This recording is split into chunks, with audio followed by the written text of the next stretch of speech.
Hello, Colombia. It's Santería from Amorphis. You are watching Publimetro and Road Radio. It's nice to see you in a month in Bogotá. See you there. It's a true pleasure to come back to Colombia.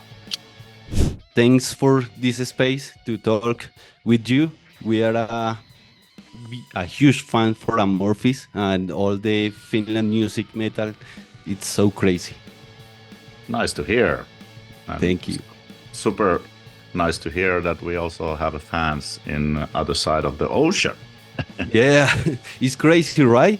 A few weeks ago, we talked with a Finland death metal melodic band. It's called Detropy, and this guy is already released his first album, and it's crazy. We talk a lot about it, but one thing that I want to ask you is, do you think the weather is important for the music that you make? Because they say the cold is very hard and there is nothing more to play music.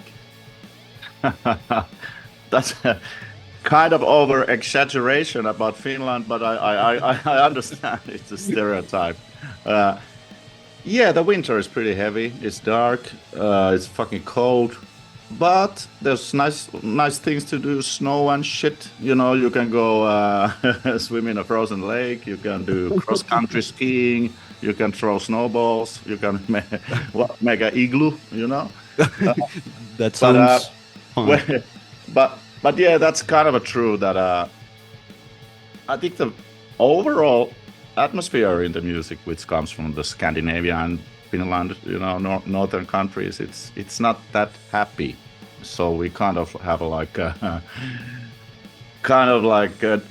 direction points to the music, that it's always kind of like sad or dark or depressive. I don't know why.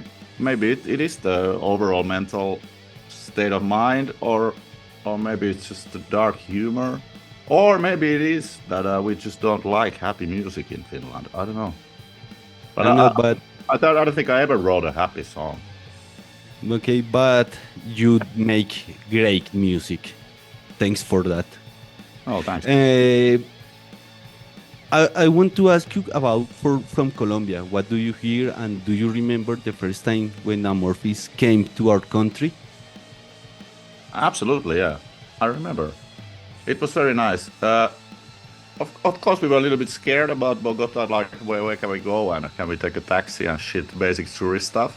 Okay. But we visited with Jan, the drummer. We went to the Montserrat in Bogota in a day. We didn't really have that much time. I think we came up super late, like the previous night, and then next morning we ran to the Montserrat to get some fresh air, and it's pretty high.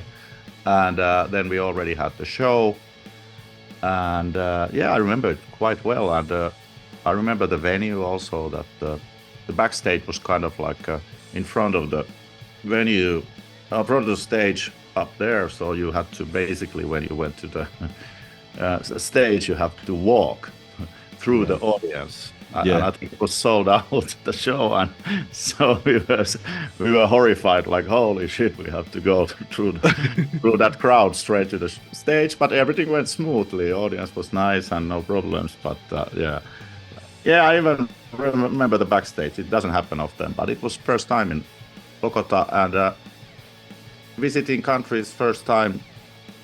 I think it's every time it's a very memorable thing, you know. Yeah.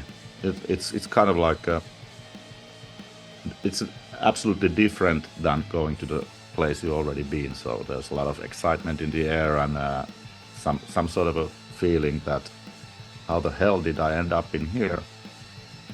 Yeah, nice. And do you remember some the energy from metalheads? What do you expect? Is the reality and facts?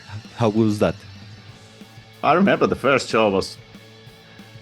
Yeah, the atmosphere was through the roof, and very, very great party.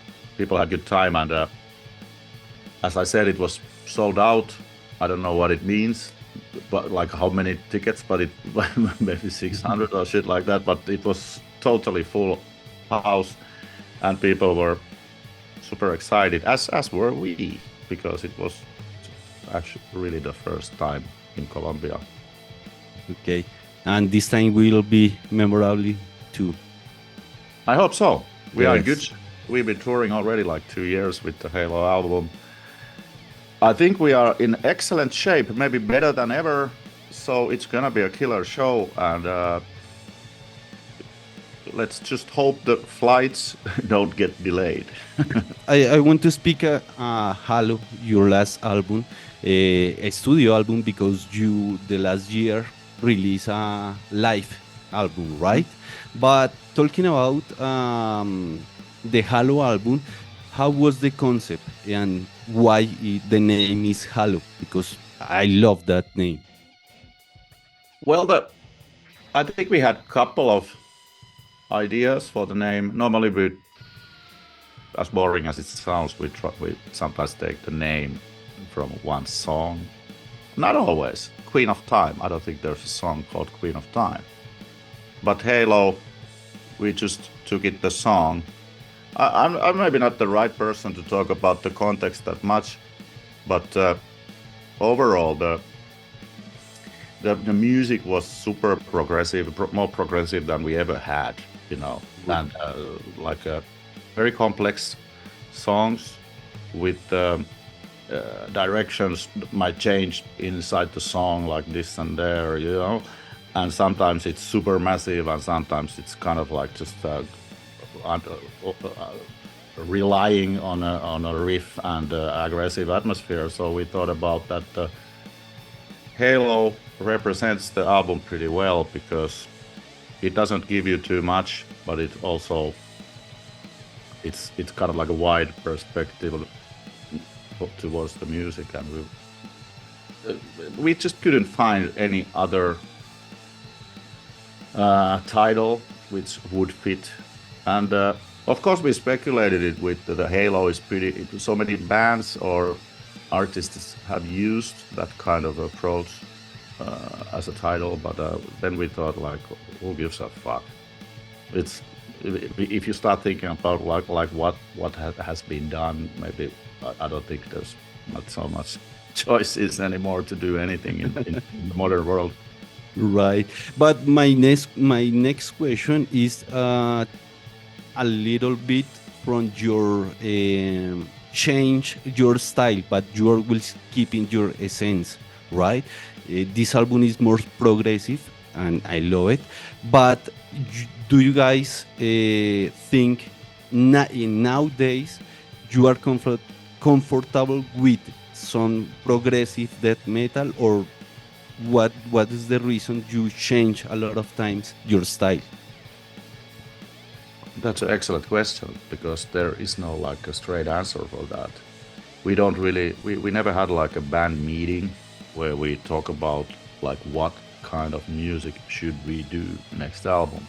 Otherwise, that would be the answer, that we agreed to make that kind of music. We agreed to make a progressive, aggressive album, but we didn't.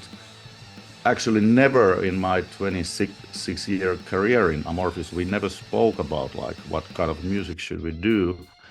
That's probably the reason that the music has changed sometimes. Also, there's some reasoning behind the producers, like Jens Bogren came along after we did like the Eclipse, Silent Water, Skyforger, Beginning of Times. I like to think them kind of like as a 4-album pack, because Marko Hiatala from Nightwish was producing all the vocals for those albums. And then we did Circle, which we used first time for a long time, like external producer Peter Tegren. It got a little bit heavier, and we added a little bit more growling vocals, and then Jens Bogren came and took it even further. But we actually never spoke about it, like what to do. And to be honest, I was quite surprised with Halo. We didn't talk about the progressiveness, that let's add some progressive or different signatures or more complex stuff. we didn't talk about it, but when Esa sent his songs and I sent my songs to the Google Drive, we were listening like, what the hell? There's some, we are turning a prog band, prog metal band. It was kind of coincidence, but it has to do something with what Queen of Time's most challenging songs, maybe they raised some fire to that both of us, and I think there was also couple of oldies songs that we wanted to a little bit experiment that kind of a road also, but we never spoke about it, and we were really surprised how actually complex album Halo ended up. It's still pretty simple compared to the real prog bands, but as an Amorphis album, it's kind of like something we never did, and we are still wondering like how the hell this happened, because even the producer Jens didn't actually really add any progressive elements there. He mainly just spoke about the arrangement, like should we add a growling here, growling there, or cut this part away, or let's add orchestra here. But he basically didn't like start to make them any complex than they already were. Like the Moon, it was basically almost like that already. Also like On the Dark Waters. Well, that's actually the only song which is not that progressive. Yeah, but all the songs were pretty much there already, and Jens just put the package together and cut out some pointless things here and there, and the producers normally do. According to that, how was the process? Because it's kind of strange that you make your music, but you actually didn't know that it's progressive, or that the death metal melodic basics. I mean, do you know what I mean? So how was the process to make this album? Well, the process was pretty simple, the same shit than always, making an album. And I don't think there was any challenges. Maybe for the drummer, because he had to play a lot, but he can do it easily. So, but no, nothing really changed. We spent the same amount of time, and we basically practiced at all before we went to the studio. Well, we played a couple of times the songs through and shit like that. But one thing what was different, that there was this pandemic, and we couldn't travel to Sweden, where Jens was waiting for us to record, and so it was kind of like the session stretched out till half a year. Normally you'd make like 5-6 weeks, the album 7 weeks, and that's it. Now it took like half a year, and most of the time was waiting. So it was kind of interesting. For me at least, I play very late in the process because I like to adapt my keyboards to the vocals, and the vocals are not necessarily there when the bass is recorded. So it was kind of weird after half a year, I've lost totally the atmosphere and edge to the songs, because it took so long, and then suddenly I get 14 songs like, oh hey, there's a week time to kind of do the keyboards. Now I'm like, what is this band? What are these songs? I can't remember a goddamn thing.